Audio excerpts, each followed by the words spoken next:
Kung kailan naman nasanay na ang lahat sa portrait na format, ngayon naman pinupush ulit ni TikTok ang landscape. About talaga. First time ko yata gagawa ng vlog na naka-landscape. Kasi naman no, for the past 3 years siguro, sinanay tayo ni TikTok na short form lang, tapos patayo. Tapos ngayon naman, balak nila mag long form na ulit. Pero sa kabilang banda, okay rin para sa mga creators kasi long format means makakapagsingit na sila ng mga ads in between. So, mas kikita na yung mga creators. Ayun lang talaga, mag-a-adjust na naman tayo. Pero, yun din naman ang natutunan ko sa industry na pinasok ko is kailangan talaga mabilis kang mag-adapt sa mga changes or at least open ka sa mga changes. Well, sa lahat naman ng bagay, hindi lang sa work, hindi lang sa internet, kailangan din talaga na marunong ka mag-adjust, diba? Totoo nga, hindi mo alam kung sa katitin. Ito kasi naka-front facing yung camera. So, dito ba? Tama ba? Ganyan ba? Kasi pag tinitignan ko yung self ko, ganyan yung itsura ko. Parang nakatingin ako doon. So, ganyan dapat. Tama. Dati kasi, pag naglalagay ako ng milk, basta nilalagay ko na lang. Eh, malamig siya, galing sa ref. So, last time na pumunta ako sa kuya ko, meron silang parang frotter. Yung ginamit ko nga kanina. So, ayun, warmer na rin siya.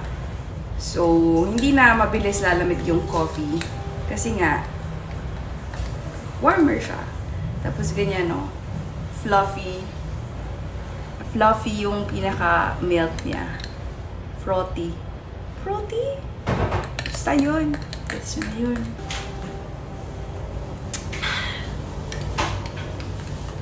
So, sa mga hindi pa nakakaalam, kaya tayo naka-landscape ngayon. Kasi sa TikTok, binuboost nila yung mga videos na naka-landscape. Parang may libreng promotion, ganun. Kaya, try natin yung pag ganitong... Hi, sweetheart! Hey! What are you unboxing? I'm not unboxing, anak. I'm just making coffee. You say good morning. Good morning. Siya na, sige na. Bye-bye. Ako. How?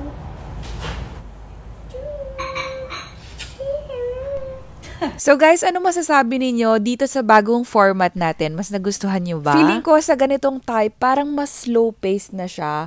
As in, kasi pag may voice-over parang ang bilis ng transition ng mga bagay-bagay.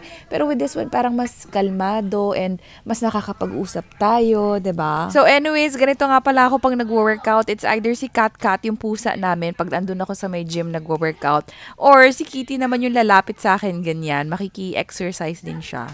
Abaw. Anyways, let me know kung ano yung mga thoughts ninyo dito sa bagong changes. And ayun lamang. Abaw.